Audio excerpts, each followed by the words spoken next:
Perdana Menteri Australia Anthony Albanese menolak tudingan Perdana Menteri Israel Benjamin Netanyahu yang mengaitkan serangan antisemit di Bondi Beach, Sydney, dengan pengakuan pemerintah Australia atas negara Palestina.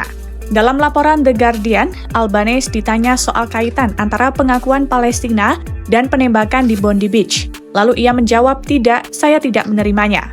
Menurutnya, pengakuan negara Palestina adalah bagian dari solusi dua negara yang bisa membawa perdamaian di Timur Tengah. Sementara itu, serangan di Bondi Beach pada Minggu 14 Desember 2025 adalah murni tindakan kejahatan. Albanese pun menyatakan pemerintahnya siap mengambil langkah apapun yang diperlukan agar tragedi yang sama tidak terulang kembali. This is a moment for national unity. This is a moment for Australians to come together. That's precisely what we will be doing. Is it a failure that these men weren't seriously on the radar of our authorities? Look, our authorities do an extraordinary job.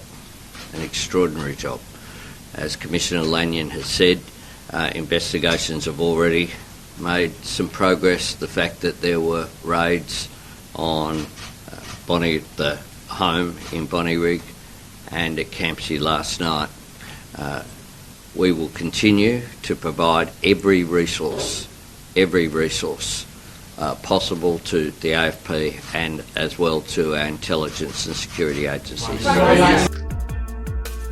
Dalam sebuah konferensi pers, Albanese merinci kebijakan yang telah ditempuh, termasuk soal kriminalisasi ujaran kebencian dan hasutan kekerasan serta pelarangan salam Nazi. Selain itu, ia juga menyoroti perlunya mengetatkan undang-undang senjata api di Australia yang sebenarnya termasuk paling ketat di dunia. Meski begitu, Albanese juga menegaskan pentingnya untuk memisahkan antisemitisme dan kritik sah terhadap kebijakan pemerintah Israel. Sebelumnya, Perdana Menteri Israel Benjamin Netanyahu menyalahkan Perdana Menteri Australia atas insiden penembakan dalam festival umat Yahudi di Bondi Beach. Netanyahu awalnya mengecam keras serangan yang terjadi Minggu 14 Desember 2025 itu dan menyebutnya sebagai aksi pembunuhan berdarah dingin. Lalu, ia mengaitkan peristiwa ini dengan peringatan yang pernah ia sampaikan ke Albanese melalui surat pada bulan Agustus lalu setelah Australia mendukung kemerdekaan Palestina. Menurutnya, dukungan terhadap Palestina akan menyuburkan sikap antisemitisme di Australia. ענק, כמו רני גבילי, שפשוט נלחם עד הכדור האחרון.